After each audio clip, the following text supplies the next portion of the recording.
हर भोले नमः शिवाय। जटाधराय शिव जटाधराय, हर हर भोले नमः शिवाय। जटाधराय शिव जटाधराय,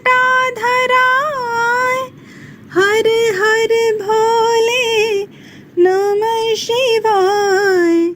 ओम नमः शिवाय, ओम नमः शिवाय। हर हर भोले नमः शिवाय। सोमेश्वराय शिव सोमेश्वराय, हर हर भोले नमः शिवाय। सोमेश्वराय शिव सोमेश्वराय, हर हर भोले नमः शिवाय। ओम नमः शिवाय, ओम नमः शिवाय। हर हर भोले नमः शिवाय। विश्वेश्वराय श्री विश्वेश्वराय, हर हर भोले नमः शिवाय। विश्वेश्वराय शिव विश्वेश्वराय, हर हर भोले नमः शिवाय। ओम नमः शिवाय, ओम नमः शिवाय। हर हर भोले नमः शिवाय। कोटेश्वराय शिव कोटेश्वराय, हर हर भोले नमः शिवाय। कोटेश्वराय शिव कोटेश्वराय, हर हर भोले नमः शिवाय। ओम नमः शिवाय, ओम नमः शिवाय। हर हर भोले नमः शिवाय। ओम नमः शिवाय। राम राम हरे हरे, हरे कृष्णा कृष्णा कृष्णा हरे हरे, हरे राम राम राम हरे हरे, हरे कृष्णा कृष्णा कृष्णा हरे हरे, हरे राम राम राम हरे हरे। गणेशाय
शुक्लांबरं धरं विष्णु शशिवर्णं चतुर्भुजं प्रसन्नवदनं ध्यायेत् सर्वविघ्नोपशान्तयेत्। सरस्वती नमस्तुभ्यं वरदे कामरूपिणी विद्यारंभं करिष्यामि सिद्धिर्भवतु मे सदा। गुरुर्ब्रह्मा गुरुर्विष्णु गुरुर्देवो महेश्वरा गुरुर्साक्षात् परब्रह्म तस्मै श्रीगुरवे नमः।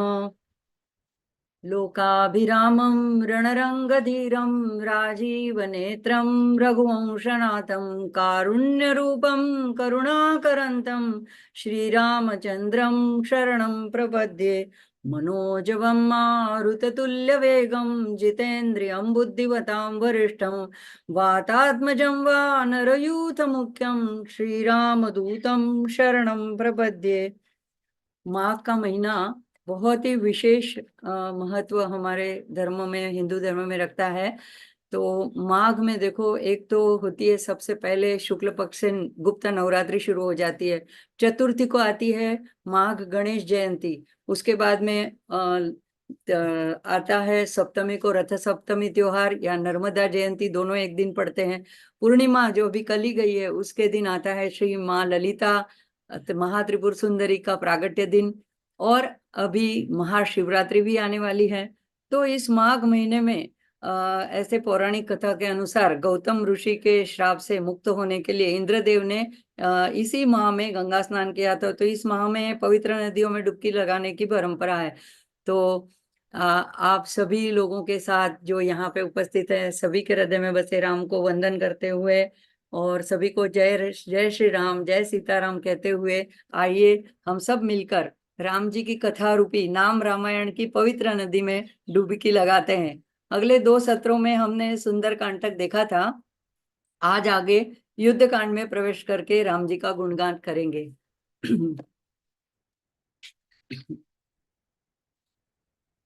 तो युद्ध कांड में सबसे पहला जो नाम मंत्र आता है वो आता है, रावण निधन प्रस्थित राम वानर सैन्य समावृत राम शोषित सरदीशार्थित राम विभीषणा भयदायक राम राम राम जय राजा राम राम राम जय सीता राम।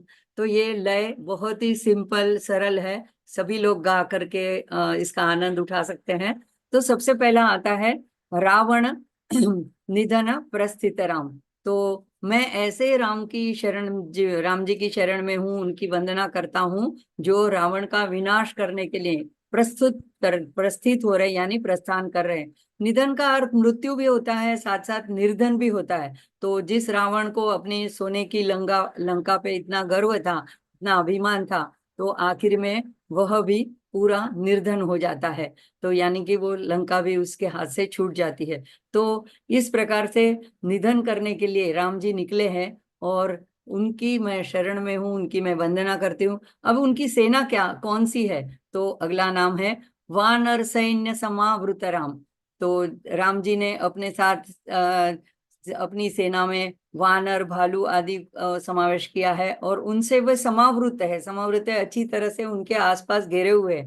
जैसे कि एक जो सेनापति या मुख्य राजा होता है तो उसके गण उसके आसपास उसको घेरे हुए होते, यानी उनको प्रोटेक्ट किए होते रहते हैं। तो इसीलिए ऐसे राम की मैं वंदना करता हूँ, ऐसे राम की मैं शरण में हूँ। शोषित सरिदिशार्थित राम। तो यहाँ पे तुलसीदास जी ने मानस में भी बहुत अच्छा वर्णन किया है और वाल्मीकि रामायण में भी वर्णन आता है। तो सबसे पहले राम अपनी विनम्रता के लिए, अपने कृपालुता के लिए, अपनी करुणामय के लिए इतने प्रशंसनीय है कि वे पहले तो प्रार्थना करते हैं समुद्र से कि मुझे लंका तक जाना है, तो मुझे एक आप मार्ग दे दीजिए। तो लेकिन देखो, हर कई बार ये होता है कि मार्ग देने के लिए प्रार्थना करने के बाद में भी अगर कोई नहीं मानता है, तो यहाँ पे तुलसीदास जी कहते हैं भय भी न हो ही न प्रीति। तो अब 3-3 दिन तक राह देखने के बाद में भी समुद्र से कोई उत्तर नहीं आता है, तो राम अब क्रोधित हो जाते हैं और अपना अग्निबाण उसका संधान कर देते हैं। तो सारे जलचर वगैरह जलने लगते हैं आग अग्निबाण की ज्वालाओं से। तब वो शरण में आता है। तो यहाँ पे कहते हैं कि पहले तो शोषित, अब तुम्हारा मैं शोषण कर लूंगा, तुम्हें सुखा दूंगा। पहले प्रार्थना भी करते हैं, बाद में शोषित करने की धमकी देने वाले ऐसे राम जी की मैं शरण में हूँ। तो ऐसे जब भी कोई नम्र होता है या कोई कृपालु होता है तो लोग उसको ऐसे टेक इट फॉर लाइटली, जैसे बोलते हैं ना, कि ऐसे ले लेते हैं कि अरे ये तो कुछ नहीं बोलेंगे, ये कुछ नहीं कर पाते हैं। लेकिन जब उनको एक बार गुस्सा आता है तो राम जी को वैसे नहीं गुस्सा आता है, लेकिन जब आएगा तो समुद्र को भी पूरा सोखने की शक्ति रखते थे। तो ऐसे किसी को कम नहीं देखना चाहिए। अगर वो नम्रता से और सलीके से बात करते हैं तो हमें उसको कम नहीं आंकना चाहिए। विभीषणा अभय पद दायक राम, तो विभीषण को अभय दायक राम। अब विभीषण जब अपने भाई को समझाने से भी हार गया और जब रावण ने उसको एक लात मार दी, तब वो अपमानित होकर उनको छोड़ करके, अपने भाई, सगे भाई को छोड़ करके राम के पास आ गए। अब विभीषण जी आए तो राम जी ने उनको गले लगाया, इतनी प्रीति दी, तो इससे वो इतने भावुक हो गए, इतने भावुक हो गए कि कुछ बोल नहीं पा रहे थे। तो राम जी ने कहा कि तुम्हें मैं क्या दूं।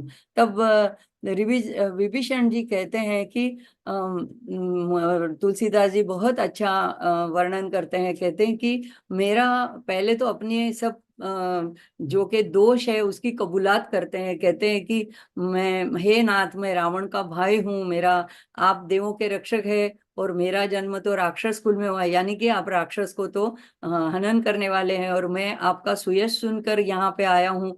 तो आप भय के नाश करने वाले हो, दुखियों के दुख करने वाले हो, और तो शरणागत को सुख देने वाले हो। ऐसे करके रघुवीर की प्रशंसा करते हैं विभीषण जी, और फिर कहते हैं, हे रघुवीर मेरी रक्षा करो, त्राही त्राही मेरी रक्षा करो। अब दूसरी मुझे बात उनकी जो अच्छी लगी विभीषण की, कि वो जब राम जी उन्हें कुछ देना चाहते हैं तो विभीषण जी कहते हैं कि हे सचराचर के स्वामी, हे शरणागत रक्षक, आप तो सभी के हृदय में बसे हो, तो आप तो मेरे अंदर भी बसे हो, अंतर्यामी हो, मेरे हृदय की बात आप जानते हो। फिर भी आप अगर पूछ रहे हो तो मैं कहता हूँ कि आप मेरी कुछ पहले थोड़ी सी कुछ वासना रही होगी, मैं कुछ चाहता था, लेकिन अब आपने जो मुझे इतना प्रेम, इतना स्नेह दिया, तो आपकी प्रीति की ये, आपके दर्शन से और आपकी प्रीति में मुझे सब कुछ मिल गया। और ऐसी प्रीति रूपी नदी में मेरी जो वासना थी वो बह गई। तो हमें इससे यही बोध लेना है कि जब हम भगवान के दर्शन के लिए जाते हैं या हमारे सदगुरु के दर्शन के लिए जाते हैं तो दर्शन में ही सब कुछ प्राप्त हो जाता है। फिर हमें मुंह से मांगने की कुछ जरूरत नहीं पड़ती है। अगर हम मांगेंगे तो भी कितना क्या मांग लेंगे, हमारी झोली कितनी है, लेकिन जब वो देने चाहेंगे तो सब कुछ दे देंगे। इसलिए यहाँ पे फिर विभीषण कहते हैं कि हे शरणागत, मैं आपकी शरण में हूँ, हे राम जी, आप अगर देते हैं तो सिर्फ इतना दीजिए कि शिव जी के मन को जो भाती है ना, ऐसी पावन भक्ति मुझे दीजिए। तो मांगना, पहले तो मांगना ही नहीं चाहिए, और अगर मांगना भी है तो भक्ति मांगनी चाहिए। यही हमको ये विभीषण जी अपने चरित्र से सिखाते हैं। और इस ऐसे विभीषण को ही उन्होंने अभय दान दिया। आगे आता है, पर्वत सेतु निबंध कराम, कुंभकर्ण शिरछेद कराम, राक्षस संग विमर्द कराम, अहिमहि रावण चारण राम, राम राम जय राजा राम, राम राम जय सीता राम। तो ऐसे राम जी की मैं शरण में हूं जिन्होंने पर्वत से ये निबंधक सेतु का निर्माण किया। तो देखो, बड़े बड़े पर्वत और शिलाओं को समुद्र के ऊपर सेतु निर्माण करने वाले ऐसे राम जी की मैं वंदना करता हूँ, उनकी शरण में हूँ। यहाँ पर एक छोटी गिलहरी का प्रसंग भी हमें याद करना चाहिए कि देखो, प्रभु का इतना बड़ा कार्य चल रहा था, तो उससे जो भी बन पड़ा वो अपने शरीर को समुद्र के पानी में गीला करती थी, और उससे जो भी रेत उसके शरीर पे लगती थी वो जा करके उसमें उंडेल देती थी। तो यानी कभी कोई सत्कार्य चल रहा हो तो हमारी जितनी भी क्षमता हो उसमें हमारी छोटी सी भी आहुति है तो हमें जरूर देनी चाहिए। ये हमको गिलहरी सिखाती है। यहाँ रामायण के एक एक पात्र हमें जीवन जीने की कला सिखाते हैं, और राम जी जो है ये हमेशा जोड़ना चाहते हैं तो सेतु बनाते हैं। तो देखो, अभी राम का सेतु कैसे जोड़ने वाला है इसका प्रत्यक्ष प्रमाण तो हमने अभी हमारे आंखों के नजरों के सामने, हमारे जीवन में ही हमने देख लिया कि हमारा भारत जो अनेक अनेक हिंदू धर्म के ही अनेक पंथ संप्रदाय में बंट गया था, सब लोग अपना अपना सोच रहे थे। लेकिन जैसे ही अयोध्या में राम लल्ला की प्राण प्रतिष्ठा हुई, तो आज 1 महीने के बाद रिपोर्ट बताते हैं कि 50 लाख लोगों ने दर्शन किए। तो एक राम जी ने ऐसा सेतु बनाया कि सारे लोगों को इकट्ठा कर दिया, सारे को जोड़ दिया। तो पूरे भारतवर्ष के लोगों को जोड़ दिया। तो ऐसे ये पर्वत सेतु निबंधक राम, उनकी मैं शरण में हूँ, उनकी मैं वंदना करता हूँ। कुंभकर्ण शिरच्छेदक राम, जो एक कुंभकर्ण रावण का भाई था, हम जानते हैं। तो उनका जो अति बलशाली था, उनको भी उसका भी शीर राम भगवान ने उसका छेदन कर दिया, उसको कुचल डाला, मर्दन कर दिया, ध्वंस कर दिया। अब रावण संग विमर्दक राम, सिर्फ कुंभकर्ण को छेदन किया ऐसा नहीं है। तो इसके बाद का नाम बताता है कि राक्षस के पूरे संघ, उनके जो आए थे, जिन्होंने युद्ध में राक्षसों की पूरी सेना को ध्वंस कर दिया, उनको कुचल डाला, ऐसे राम जी की मैं वंदना करता हूँ, ऐसे राम जी का मैं शरण लेता हूँ।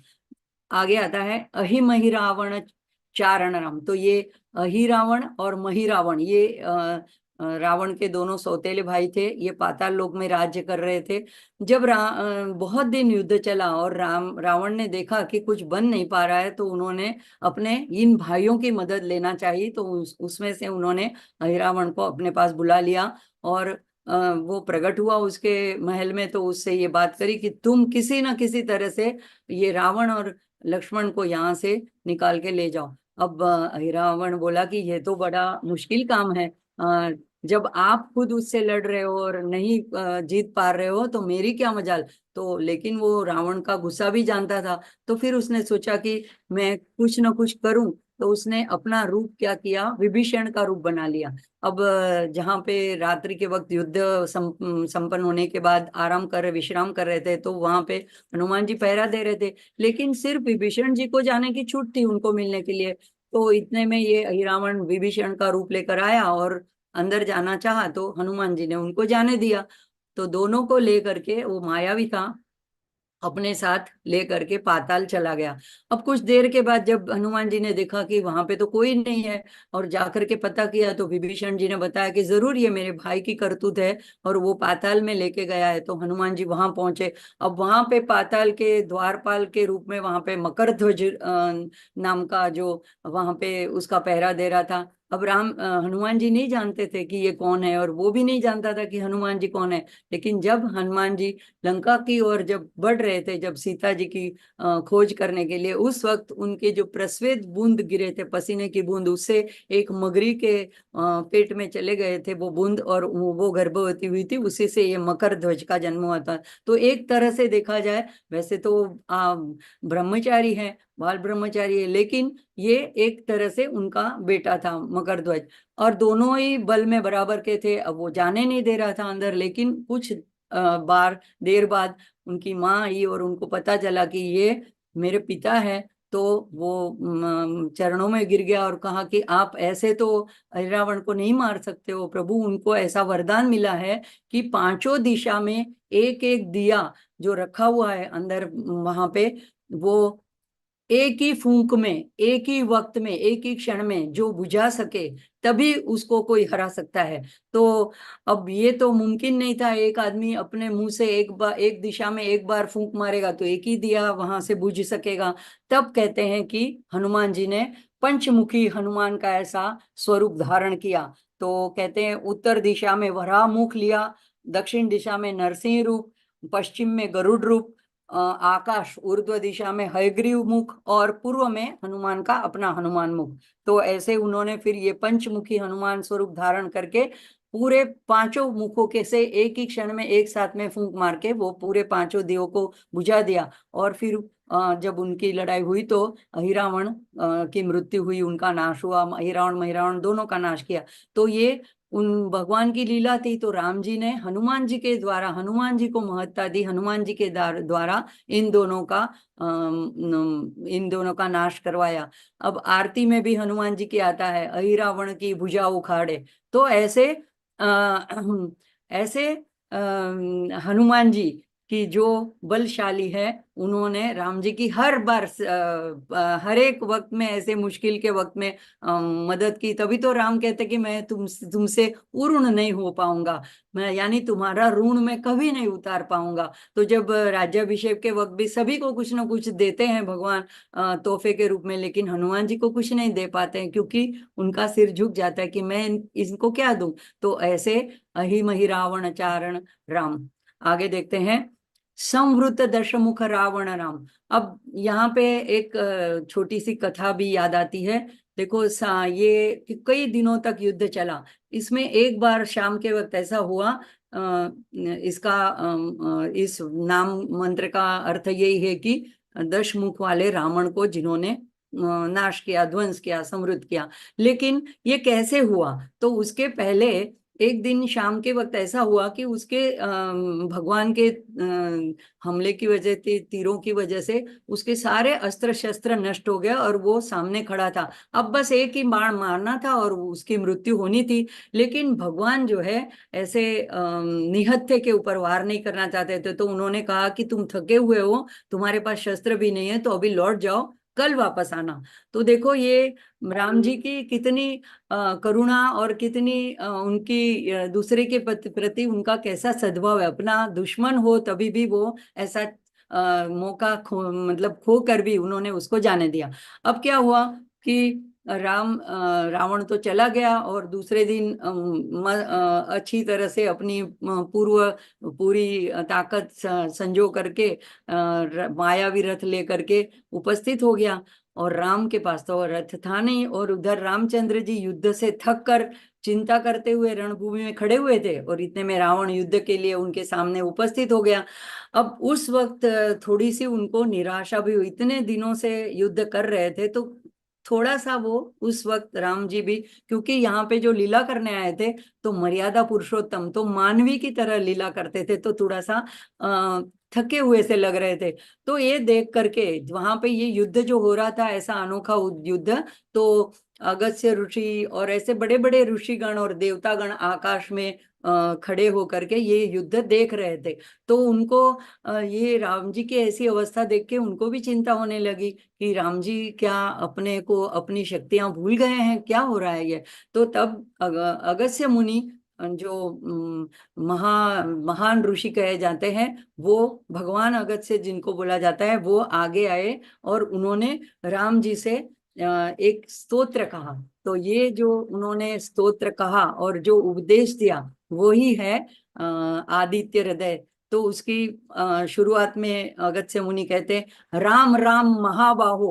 तो ये कहकर जो भाष्यकार कहते हैं कि दो बार राम क्यों कहा, तो राम को कहा, कहते हैं कि राम जी आप भूलो मत, आपने परशुराम जी को परास्त किया था, आप ऐसे हो, महाबाहो हो, ऐसे करके राम जी को अपनी शक्तियों का, अपने अपने सामर्थ्य का एहसास कराते हैं, याद दिलाते हैं। और फिर उनको ऐसे विशिष्ट संबोधन के बाद उनको कहते हैं कि मैं आपको जो अभी ये स्तोत्र कहता हूँ आदित्य हृदय, इसका आप 3 बार पाठ कीजिए, और इससे आप अवश्य इसी क्षण रावण का वध कर पाएंगे। तो अब ये सदा विजय देने वाला है, और ये अक्षय और कल्याणकारक स्तोत्र है, चिंता शोक मिटाने वाला है, सारे आयु बढ़ाने वाला है, पाप नाशक है, और सर्व प्रकार का मंगल, सर्व मंगल मांगल्य बोलते हैं, ऐसे सर्व मंगलों का भी मंगल ऐसा है। इस स्तोत्र की विशेषता क्या है कि देखो, हमको लगता है कि जैसे भगवान राम खुद अवतार लेके आए थे विष्णु का, और क्या सूर्य जो हमको आकाश में गोला दिखता है भौतिक, उसकी क्या प्रार्थना कर रहे हैं। और हम जब गायत्री की भी प्रार्थना करते हैं तो ये नहीं समझना कि हम जो भौतिक सूर्य हमें दिख रहा है, आदित्य यहाँ का है, सूर्य हृदय नहीं कहा है। तो आदित्य, विष्णु सहस्त्र नाम में भी भगवान को आदित्य नाम से पुकारा गया है। तो ये जो है चराचर में व्याप्त जो महाचैतन्य है, चैतन्य सत्ता है, उसी को उद्देश्य करके, और उसका हृदय, अब उसका हृदय यानी उसका अंदर सार गर्भित, तो अब उसमें पूरे स्तोत्र में अगर आप ध्यान से देखोगे तो आदित्य के पूरे 108 नाम उसमें बताए गए हैं, नामों का वर्णन है। अब ये 108 नाम की संख्या बहुत बार उसको बताया जाता है कि सांसों के साथ जोड़ा जाता है कि हमें 108 की माला करनी चाहिए। लेकिन मुझे एक और बात जानने मिली कि ये 108 का अंक क्यों लिया जाता है। तो ज्योतिष शास्त्र की भी इसमें मान्यता ऐसी है कि देखो, हमारा जो आकाश में 27 नक्षत्र है और हर एक नक्षत्र के 4 पाद, 4 चरण होते हैं। तो इनको गुणा करेंगे तो 108 की संख्या मिलती है। तो हर एक व्यक्ति का जन्म किसी न किसी इन 108 में से किसी न किसी पाद में, किसी न किसी नक्षत्र में होता है। तो इस तरह से अगर देखा जाए तो ये 108 नाम जो है, इनका जप करने से ये किसी न किसी तरह से एक एक पाद से जुड़ा हुआ है, यानी हर एक व्यक्ति से ये जुड़े हुए हैं। तो ऐसे हर एक देवी के स्तोत्र देखो, अष्टोत्तर शतमाला जो होती है, तो उसमें 108 का खास नाम चुन करके लिए जाते हैं। तो ये इसके पाठ करने से सभी की विपदाएं, आपत्तियां ये दूर होती है। तो अगर से मुनि ने ऐसे कहा कि आप एकाग्र हो करके अब आदित्य हृदय का 3 बार पाठ करो तो आप जरूर युद्ध में विजय पाओगे, ऐसा करके फिर वो तो चले गए। और यहाँ पे उनका उपदेश सुन करके राम जी का शोक दूर हुआ और उन्होंने आदित्य हृदय को धारण करके रावण का वध किया। तो वाल्मीकि रामायण में इसका उल्लेख है। तो ये स्तोत्र है कि जो कठिन समय में हमको अगर विजय पाना हो किसी बात पे, तो ये, और अगर हमारे अंदर के आंतरिक दुश्मनों से भी, हमारे विकारों पे भी हमें विजय पाना हो, तो आदित्य हृदय ये एक प्रकार से सूर्य की उपासना है। लेकिन सूर्य यानी सूर्य देव, उसके अंदर उसके पीछे जो शक्ति है उसी की आराधना की जाती है। तो ऐसे संवृत दशमुख रावण राम, तो ऐसे आदित्य हृदय के जप के बाद में राम जी ने रावण का हनन किया, उनका नाश किया। आगे आता है विधि भव मुख सुर संस्तुतराम। विधि भव मुख सुर संस्तुतराम, विधि यानी ब्रह्मा जी। अब ये जब इतना बड़ा युद्ध हुआ और इतना आतंक छाया हुआ था, सारे देवताओं को रावण ने अपने कब्जे में कर लिया था, वरुण देव आदि समस्त देवताओं को उन्होंने अपने कब्जे में कर रखा था। तो वो सभी भी बंदी में से मुक्त हुए। तो ये देख करके ब्रह्मा जी, भव यानी शिव जी, और आदि देवताओं ने, आदि सूर्यगणों ने उनका मुख से अपनी संस्तुति की, यानी उनकी स्तुति की। तो राम जी की इन सब ने जय जयकार किया। तो ऐसे राम जी की मैं शरण में हूँ, ऐसे राम जी का उनकी मैं वंदना करता हूँ। आगे आता है ख स्थित दशरथ वीक्षित राम। तो ख यानी आकाश। अब ख स्थित, तो आकाश में सब लोग वहां पे युद्ध देखने के लिए खड़े हुए थे। सब लोग ताज्जुब थे, देखना चाहते थे कि कौन, क्योंकि बड़ा बलशाली था, बड़े उसको ऐसे अमोघ वरदान प्राप्त थे, शिव जी का इतना बड़ा भक्त था। तो देखते हैं कौन, कैसे राम जी उसको परास्त करते हैं। तो ये देखने के लिए सारे देवगण उपस्थित थे। तब यहाँ पे कहते हैं कि ख स्थित दशरथ वीक्षित राम। तो ये क्यों ऐसे कहा कि वहां पे दशरथ जी भी देख रहे हैं। तो इसका अर्थ एक जगह पे ऐसे मैंने पढ़ा कि दशरथ जी जो है मृत्यु के समय तक, यानी जब जीवित भी थे तब भी राम को मोह के वश अपना पुत्र समझते थे। तो ये सही है कि उन्होंने उसके वियोग में राम राम राम राम कह करके अपने प्राण छोड़ दिए, यानी आखिरी में उनके मुंह पे राम का नाम आया। राम का नाम आया, लेकिन वो उनको मानते थे अपना पुत्र। तो उनको पुण्य लोग मिलता है, यानी वो स्वर्ग लोग चले जाते हैं। लेकिन अभी उनको मुक्ति नहीं मिली थी। लेकिन जब वो देखने आते हैं और ऐसा पराक्रम देखते हैं, तब उन्हें पूरा विश्वास हो जाता है, पूरा समझ आ जाती है कि ये मेरा बेटा, जिनको मैं बेटा बेटा समझता था, ये तो प्रत्यक्ष परमात्मा स्वरूप है, परमात्मा अवतार लेके आए। जब ये एहसास होता है, उसके बाद वो वैकुंठ में चले जाते हैं, उनकी मुक्ति हो जाती है। तो ऐसा एक जगह मैंने पढ़ा था। तो यहाँ पे इसी का वर्णन है, ख स्थित दशरथ वीक्षित राम, सीता दर्शन मोदित राम, राम राम जय राजा राम। तो सीता का जब विभीषण के द्वारा सीता जी को लाया गया, तो सीता के दर्शन करके अत्यंत प्रसन्न, अत्यंत मुदित हुए राम। तो देखो, जब हनुमान जी, सुंदरकांड में हमने देखा था, जब हनुमान जी भगवान की राम नाम की मुद्रिका लेकर गए, तो सिर्फ राम नाम लिखा हुआ था और मुद्रिका राम थी, वो देख करके भी मुदित, देख मुद्रिका देख के मुदित हुई थी सीता जी, ऐसा वर्णन मानस में आता है। तो सीता जी ऐसे सिर्फ मुद्रिका देख के भी इतनी प्रसन्न हो गई थी, और यहाँ पे प्रत्यक्ष सीता के दर्शन करके राम जी मुदित हो जाते हैं। दोनों का अन्योन्य प्रेम दर्शाया गया है। आगे देखते हैं। अभीक्षित विभीषण नत राम, पुष्पक यानारोहण राम, भरद्वाज निषेवण राम, भरत प्राण प्रिय कर राम, राम राम जय राजा राम, राम राम जय सीता राम। तो यहाँ पे कहते हैं कि बाद में देखो, राम जी ने जिनके जिनकी मदद की, जैसे सुग्रीव को मदद की, तो फिर वो जो बाली का राज्य था वो सुग्रीव को दे दिया और अंगद को युवराज पद दे दिया। लंका पर विजय किया तो लंका का राज्य भी खुद नहीं रखा, विभीषण का था, विभीषण को दे दिया। तो विभीषण का तो पहले ही उन्होंने राज तिलक कर दिया था जब वो राम जी के पास पहुंचे थे। तो यहाँ पे कहते हैं कि उनका राज्याभिषेक लंका में जब राज्य किया विभीषण को, तो विभीषण, ऐसे विभीषण राम जी को नत हुए, यानी शरणागत हुए, नमन करते हुए। तो ऐसे युद्ध के पश्चात जब उन्होंने ऐसा शरण लिया था, तो वो राम जी ने भी उनको अपना राज्य, उनका राज्य उनको वापस दिलाया, और उनको चिरंजीव पद भी मिला। आज जो 7 चिरंजीवी है हनुमान जी के साथ, विभीषण भी चिरंजीवी है। तो आगे आता है पुष्पक याना रोहण राम। तो पुष्पक विमान के में बैठ के आरोहण करके राम जी अयोध्या के लिए वापस लौट चले। जब वापस लौट चले तो आगे का नाम है भरद्वाजादि निषेवण राम। तो जितने जितने चलते वक्त जिन जिन लोगों के साथ उन जहां जहां आश्रमों में रुकना हुआ था, उन उन सभी जगह पे भरद्वाजी, अत्रि आदि के अनेक ऋषियों से वो फिर से मिले और आगे चले। अब आगे आता है भरत प्राण प्रिय कर राम। तो हम सब जानते हैं कि भरत के लिए राम जी प्राण स्वरूप थे, तो उनको अत्यंत प्रिय थे। और जब उनका दोनों का मिलन होता है तो हम पता नहीं चलता है लोगों को कि इसमें से राम कौन है और भरत कौन है। एक तो दोनों का वर्ण एक जैसा था, दोनों की जटाएं बड़ी हुई थी।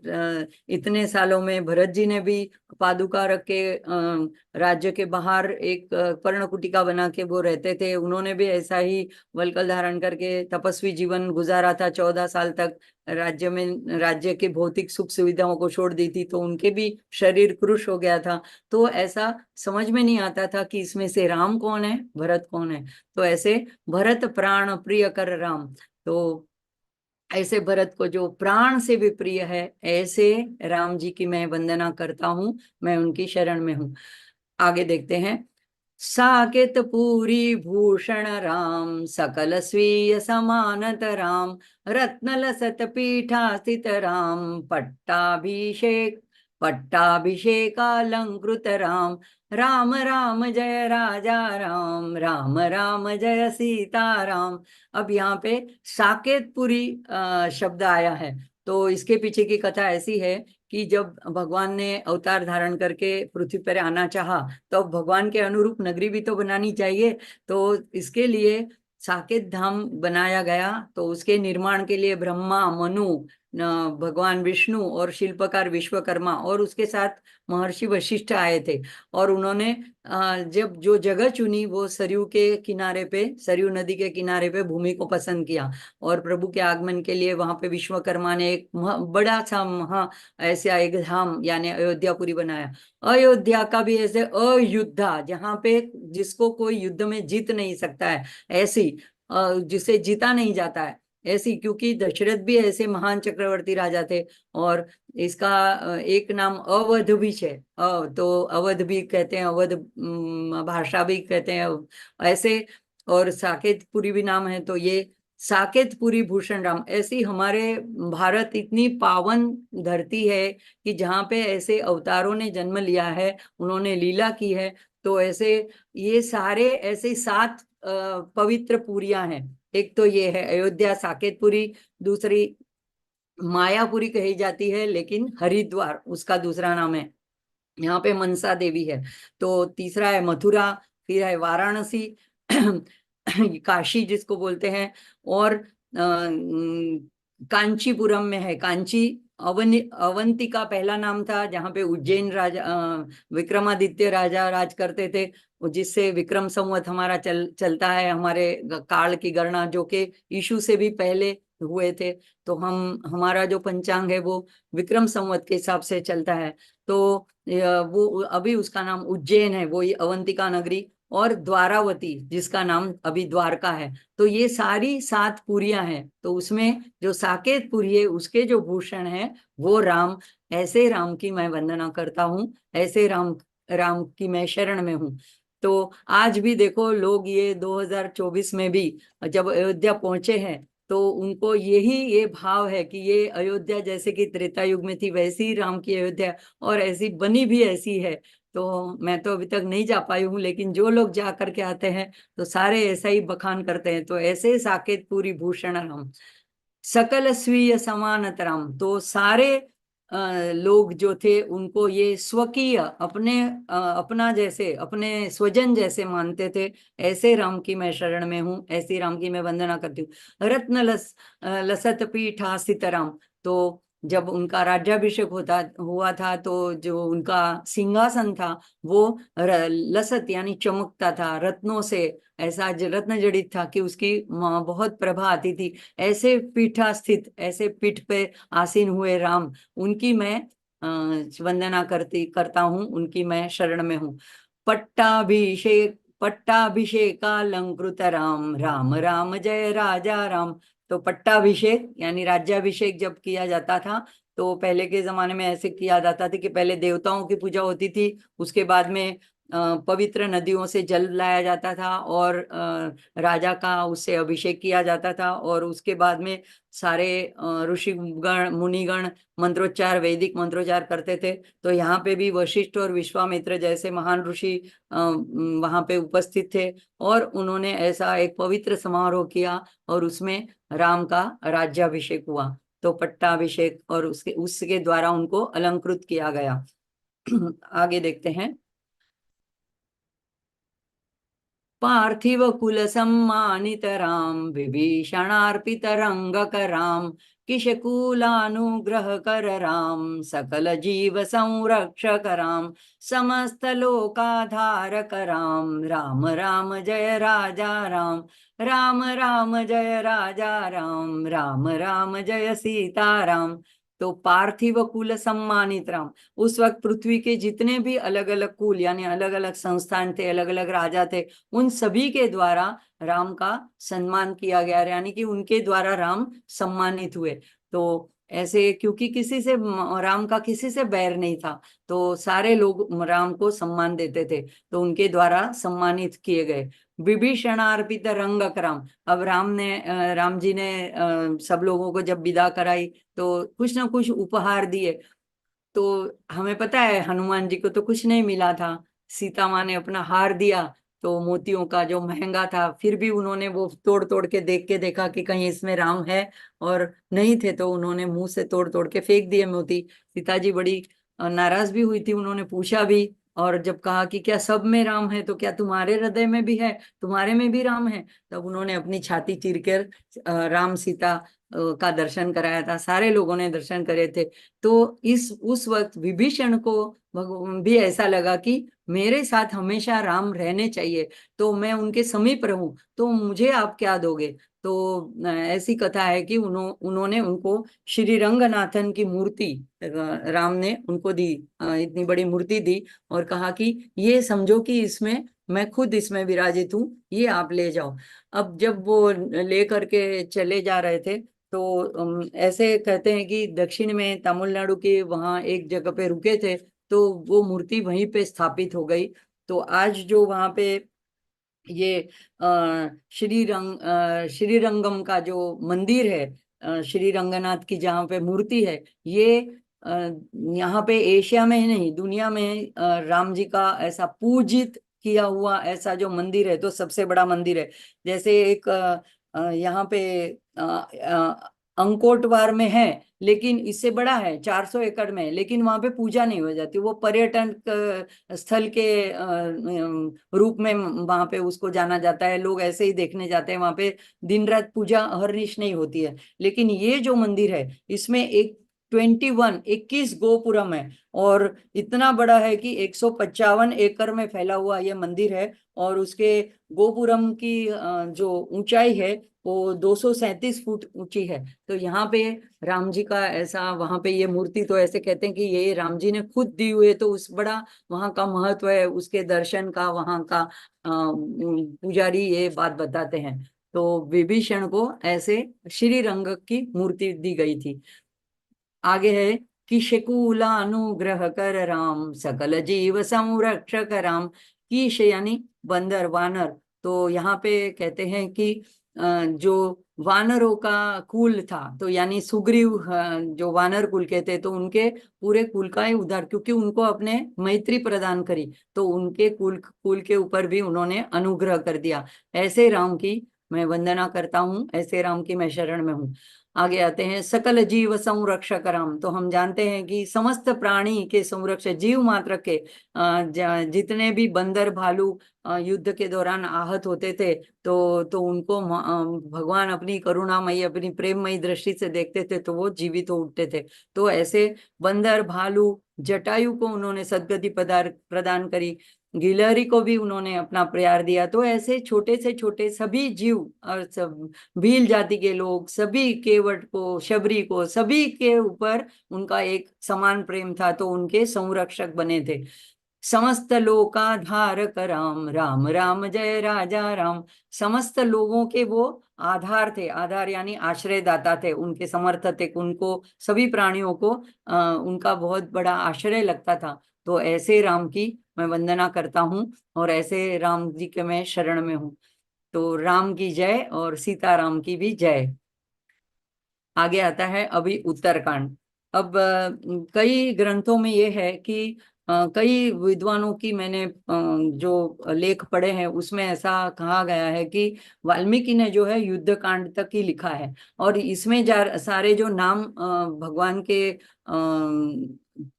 प्रशंसा में है, ये उसमें उसके युद्ध कांड के आखिर में, उसके सर्ग में, 128 के सर्ग में सम्मिलित है। लेकिन जो एक दो बातें, एक दो नाम जो इसमें समाविष्ट की गई है इस 108 वाले नाम मंत्र में, जो कि पीछे से लक्ष्मणाचार्य नाम के किसी भक्त ने लिखे हैं, तो वो असली वाला जो वाल्मीकि रामायण है, संस्कृत का जो मूल लिखा हुआ है, उसमें वो समाविष्ट नहीं है। तो देखते हैं वहां पे ये उत्तरकांड ऐसा अलग से नहीं है। अब हम इस तरह से यहाँ पे है, तो इसको देखते हैं। आगत मुनिगण संस्तुत राम, विश्रुत दश कंठोद्भव राम। तो आगत मुनिगण संस्तुत राम, तो जो मुनिगण आगत यानी उनके राज्याभिषेक में आए हुए थे, तो उनके द्वारा राम जी की स्तुति की जाती। सबको सब उपहार दिए, सब अब विदा ले रहे, तो सबने राम जी का महिमा गान किया, राम जी की जय हो, राम जी की स्तुति की, और आगत आने वाले मुनि सब विदा लेकर गए।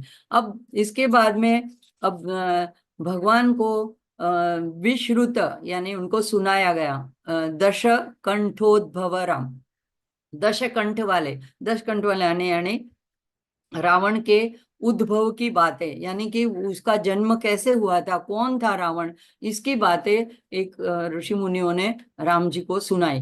तो राम जी ने भी बड़े प्यार से वो बातें सुनी। क्या सुनाई बातें? कि ब्रह्मा जी जो उनके मानस पुत्र एक थे पुलत्स्य, इसका मानस में भी उल्लेख आता है कि आप पुलत्स्य के वंश के हो, तो आपको ऐसा शोभा नहीं देता, ऐसे करके विभीषण जी भी कहते हैं। तो पुलत्स्य ऋषि ने कहलवाया भी था कि आप सीता जी को छोड़ दो। तो ये पुलत्स्य ऋषि जो जो है, वो रावण के दादा लगते थे। उनका जो पुत्र था विश्रवा, उसके उसकी शादी कैकसी नाम की एक राक्षसी से हुई, जो राजा सुमाली की बेटी थी, दैत्य की बेटी थी। तो और वो कैकसी के ही भाई थे मारीच और सुबाहु, तो वो रावण के मामा लगते थे, और इसीलिए वो उन्होंने भी, मारीच ने भी जबरदस्ती राम को इस तरह से सोने का मृग बन करके छल करके रावण को मदद करने का ऐसा उन्होंने भी स्वीकार किया, क्योंकि नहीं तो रावण ने कहा मैं ही तुम्हें मार दूंगा, तो ये उसके मामा लगते थे। तो इस तरह से विश्रवा के और कैकसी के ये बेटे थे, 3 बेटे थे, रावण, कुंभकर्ण और विभीषण। तो हम देखते हैं कि तीनों के स्वभाव अलग अलग है। कुंभकर्ण जो है तो ज्यादातर 6 6 महीने सोए रहता था, 6 महीने जगता था, अधिक भोजन करता था, अधिक बलशाली, अधिक बड़ा था। रावण बहुत ही महत्वाकांक्षी था और बहुत ही सारी चीजों को गर्व से, अभिमान से अपने हस्तगत कर लेना चाहता था। और विभीषण सगा उन्हीं का भाई होने पर भी वो सात्विक स्वभाव का था, और उसने रावण को समझाने की भी कोशिश की, लेकिन वो नहीं माना, तो उसने उसका साथ छोड़ दिया। तो ऐसे पूरे उनके उद्भव की कथा राम को सुनाई गई। तो ऐसे राम की मैं वंदना करता हूँ, उनका मैं शरण चाहता हूँ, उनकी शरण में हूँ। सीता लिंगन निर्वृत राम, तो सीता से मिलके उनके सामने आने से और उनके पास रहने से, उनकी भेंट से राम जी बहुत आनंदित हुए। ऐसे राम की मैं वंदना करता हूँ। नीति सुरक्षित जनपद राम, राम राम जय राजा राम। नीति सुरक्षित जनपद, जनपद यानी सारे जो राज्य के लोग थे, तो उनको सुरक्षित रखने का काम राम करते थे, लेकिन किस तरह से, तो नीति द्वारा, धर्म द्वारा। तो ऐसे जिन्होंने नीति द्वारा, धर्म द्वारा अपने साम्राज्य की रक्षा की, सबको सुरक्षित रखा, ऐसे राम की मैं वंदना करता हूँ, ऐसे राम की मैं शरण में हूँ। आगे ये जो मैंने आगे बात बताई, विपिन त्याजित जनक जराम, तो ये जिन्होंने जनक पुत्री सीता को वन में भेजा, लेकिन ये बात वाल्मीकि रामायण में आती नहीं है। ये शास्त्र सम्मत ऐसे प्रूफ के साथ लेख दिया गया था। उसमें बताया था कि 128 में सर्ग में श्लोक 95 से लेके 106 तक सारे वर्णन किए गए हैं। वहां पे राजा ने क्या क्या किया बाद में, राज्याभिषेक के बाद। तो उन्होंने यज्ञ कराए, लोग सब खुश थे, लोग पुण्य कर रहे थे, लोग लंबा आयुष्य जीते थे, और सब में विशिष्ट गुण थे। तो 106 नंबर के श्लोक में ये भी दिया गया है कि वहां पे राम ने 10,000 वर्षों तक राज्य किया। और 107वें श्लोक से लेकर के 125वें श्लोक तक सर्ग 128 में, मूल वाल्मीकि रामायण में फलश्रुति बताइए, उसमें आखिरी में बताया गया कि वाल्मीकि इनके लेखक है, उनके द्वारा ये रचना की गई है, और ये जो पढ़ेगा उनको ये सारे फल प्राप्त होंगे। तो कहने का तात्पर्य ये है कि जब ऐसा लिख दिया कि 10,000 वर्ष तक राज्य किया और वाल्मीकि ने ये लिखा है, इसके बाद में की कथा का कोई तात्पर्य नहीं है, वहां पे कथा ग्रंथ समाप्त हो जाता है, ऐसा विद्वान लोगों का मत है। तो उसमें ये कथा आती नहीं है, ये भी नहीं आती है। और 93 वाला जो मंत्र है, स्वर्गत शंभुक संस्तुत राम, तो वो भी पीछे से जैसे कई कई लोगों पीछे से भी जोड़ देते हैं, पाठ भेद हो जाता है, तो ऐसे जोड़ी हुई कथा है, ऐसा विद्वानों का मानना है। तो कारित लवणासुर वध राम, स्वर्गत शंभुक संस्तुत राम। कारित लवणासुर, लवणासुर एक राक्षस था जो कि रावण का भांजा था। रावण की एक बहन थी, उसका नाम था कुंभी, और ये लवणासुर जो है शिव भक्त था। देखो, जितने भी दैत्य थे ना तभी, तो दैत्य और राक्षस और इसमें थोड़ा थोड़ा फर्क आता है। तो दानव, दानव ये दनु के पुत्र थे। तो ये सारे जो दैत्य थे वो दीति के पुत्र थे। तो ये दैत्य होते हुए भी, लेकिन इनमें इतनी अच्छाई थी कि इनमें इतना वो था कि वो भक्ति करते थे अपना वरदान पाने के लिए। हालांकि उनका रास्ता गलत था, लेकिन वो बड़ा कठिन तपश्चर्या कर सकते थे।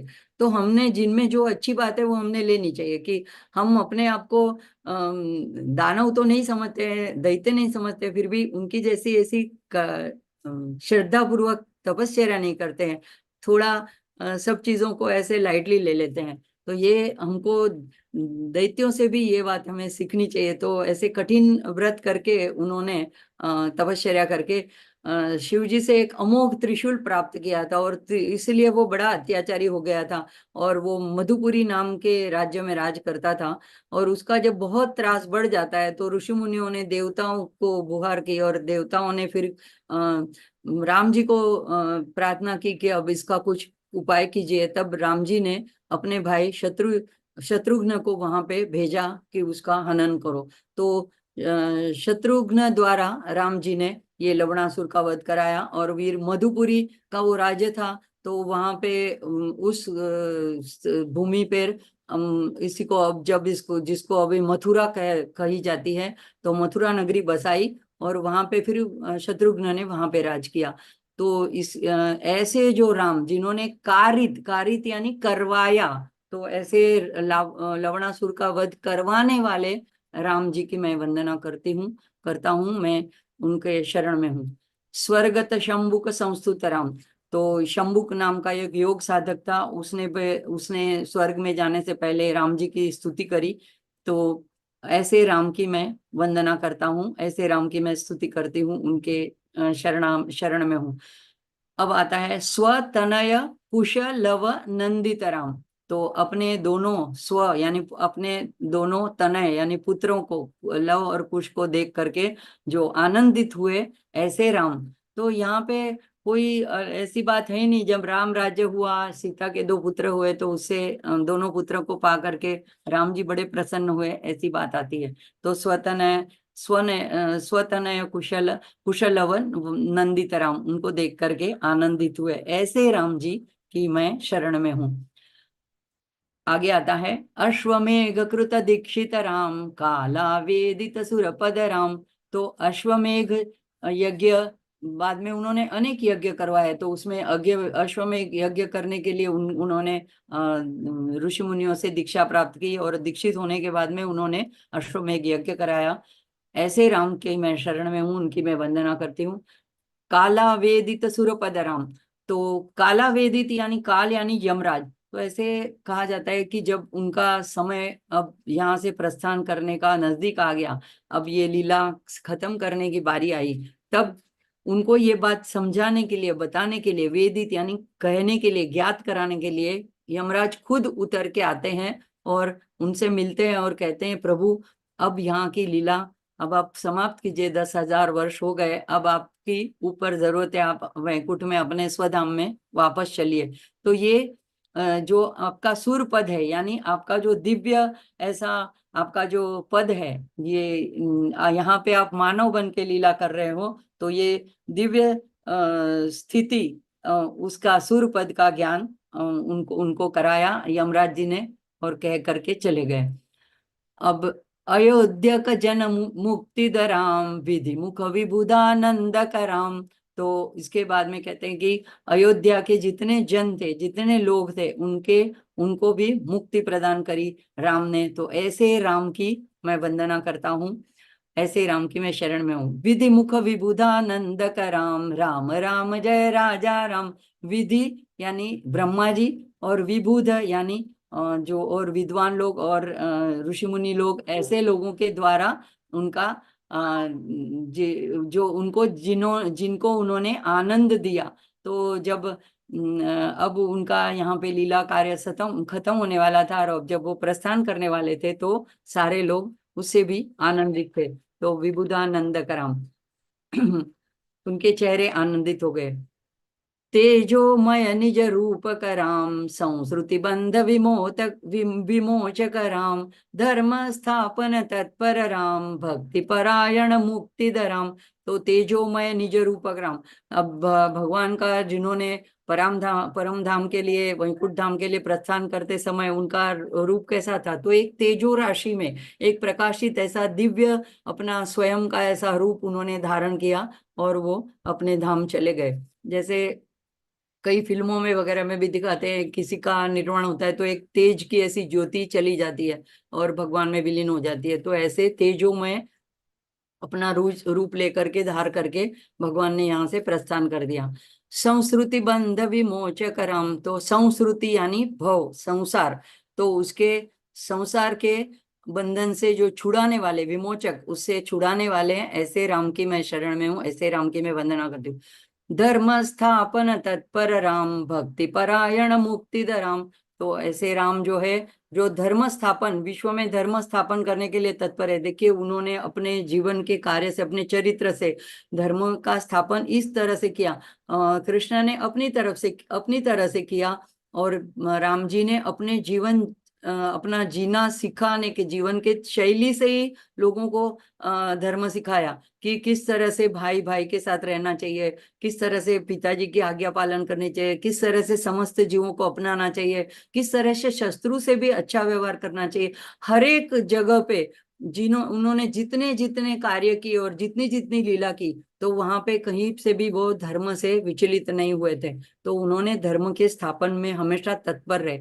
ऐसे राम की मैं शरण में हूँ। और तो अगर हम अपने को राम जी के भक्त कहलाते हैं, तो हमें उनके चरित्र से ये सारी बातें सीख करके अपने जीवन में उतारने चाहिए।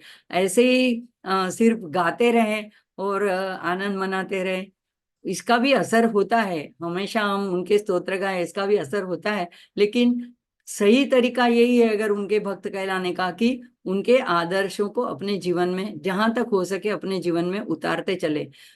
भक्ति परायण मुक्तिधराम, तो जो भक्त उनके प्रेम में डूबा है, उनकी भक्ति में डूबा है, परायण हो गया है, उनको मुक्ति प्रदान करने वाले राम हैं। और ऐसे राम की मैं वंदना करता हूँ, मैं उनकी शरण में हूँ।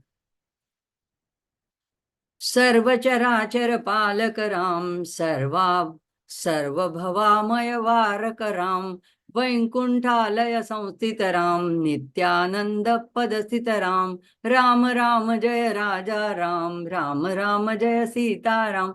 सो सर्वचराचर पालक राम, चर यानी जो चलते हैं, अचर यानी जो स्थिर है, एक जगह पे है। तो यानी जो सजीव है, जो निर्जीव है, जो चल फिरने वाले हैं, जो एक जगह पे ठहरे हुए हैं, जैसे वृक्ष है, पहाड़ है, तो ये सारे चराचर के वो पालक है। ऐसे राम की मैं शरण में हूँ, ऐसे राम की मैं वंदना करता हूँ। सर्व भवामय वारक राम, सो भव यानी संसार का, आमय यानी मोह यानी दोष। तो ये इसका संसार का जो भी भय रहता है, संसार के बंधन का, और जो हमारा मोह होता है, इन सब से जो हमको छुड़ाते हैं, उसमें से विमोचक यानी हमको उस बंधन से मुक्त कराने वाले हैं, ऐसे राम। तो जिसकी शिव जी भी इतनी आराधना करते हैं, और राम रक्षा स्तोत्र में भी जिनको बताते हैं कि अपनी पार्वती को बताते हैं कि एक बार जो राम का नाम लेता है, वो भगवान के, विष्णु के 1000 नामों के तुल्य है। तो ऐसे राम को सर्व भयाम वारक नाम, अगर राम राम बोलते रहे। गांधी जी ने भी यही सिखाया था कि उनको जब डर लगता था तो वो राम नाम लेते थे। उनकी घर में जो नौकरानी थी, उन्होंने उसे ये सिखाया था, और आखिर तक उन्होंने उस राम मंत्र को अपने रखा। और जब उनका अंत समय आया, तभी भी हे राम कर करके चले गए। तो राम ऐसे है कि जो हर भय से मुक्त करते हैं। नहीं तो एक गांधी जी एक एक मुट्ठी भर हड्डियों का एक पिंजड़ा था, कोई सामान्य अंग्रेज का सिपाही भी उनको एक ऐसे धक्का दे देता था तो वो ऐसे गिर जा सकते थे। लेकिन उनका आत्मबल कितना था कि उनको कोई कुछ नहीं कर पाया, और उन्होंने घोषणा की क्विट इंडिया, तो उनको अपना भारत देश छोड़ के चले जाना पड़ा। तो ऐसे इस शक्ति उनमें कैसे आई? तो राम नाम से आई। और ये राम नाम की वंदना करते थे, उनका उनका भजन करते थे। तो ऐसे हैं कि जो सबको छुड़ाते हैं बंधन से, ऐसे राम की मैं वंदना करता हूँ, मैं शरण में हूँ। वैकुंठालय संस्थित राम, नित्यानंद पद स्थित राम। अब पूरा रामायण की कथा पूर्ण होने जा रही है, तो अब भगवान कहाँ चले गए? तो कहीं नहीं, वैकुंठ में, जहाँ पे लीला समाप्ति के बाद जा करके वहां पे वो संस्थित, वहां पे वो स्थापित हो गए। और वहां पे किस तरह से है? तो अपने नित्य शाश्वत दिव्य पद पर, शाश्वत आनंद, नित्य आनंद, ऐसे शाश्वत आनंद की स्थिति में वह स्थापित हुए हैं। तो राम राम जय राजा राम, राम राम जय सीता राम। ऐसे इति श्री नाम रामायण संपूर्णम। तो ऐसे राम का, राजा राम का जय घोष करते हैं, और ऐसे सीताराम का जय घोष करते हैं। तो आज के सत्र को यहीं पे हम समाप्त करते हैं। और सभी का आभार। इतना लंबा सत्र चला, 3 सत्रों तक, लेकिन आप सबने सम्मिलित होकर के मेरा हौसला बढ़ाया। मीर भाई ने मुझे ये मौका दिया, और आज अर्चना दीदी ने मेरी टेक में मदद करी। तो सभी की मैं आभारी हूँ। और शांति मंत्र के साथ समाप्त करते हैं। ओम पूर्णमद पूर्णमिदं पूर्णात् पूर्णमुदच्यते पूर्णस्य पूर्णमादाय पूर्णमेवावशिष्यते। ओम शांति शांति शांति। हरि ओम। श्री गुरुभ्यो नमः। हरि ओम। आज का सत्संग राम जी के चरणों में अर्पण करते हुए जय श्री राम। जय श्री राम। भगवान की कृपा से 1 मास तक तो हम सभी को रामचरितमानस का भगवान ने कृपा बरसाई और मास पारण कर पाए, जो तुलसीदास जी के द्वारा रचित था। तो भगवत कृपा से ही चेतना बहन के माध्यम से हमें वाल्मीकि रामायण के संक्षेप को भी सुनने का, श्रवण करने का, अभ्यास करने का, नाम रामायण सत्र के द्वारा भी भगवान ने कृपा कर दी। कि भगवान की कृपा कैसी होती है, तुलसीदास जी की तो रामायण ठीक है, और साथ में कहा कि आप वाल्मीकि जी का भी सार साथ में देख लीजिए, तो भगवान के सभी प्रसंग कवर हो जाए जो तुलसीदास जी ने अपने मानस पटल पर देखा, भगवान की कृपा से जो वाल्मीकि जी ने देखा, और फिर उनका सार लेकर के जो नाम रामायण है, तो करीब करीब सभी प्रसंगों का भगवत कृपा से हम सभी ने श्रवण किया है। तो बहुत बहुत हम धन्यवाद करते हैं चेतना बहन का। और आज के सत्र को हम विराम की ओर ले जाए, और अगले सप्ताह फिर हम नए विषय पर पुनः भगवान का संवाद करेंगे, भगवत चर्चा करेंगे। आज के सत्र को विराम देते हैं, सभी साथ मिलकर के भगवान महादेव का जय घोष करें। नमः पार्वती पतये हर हर महादेव हर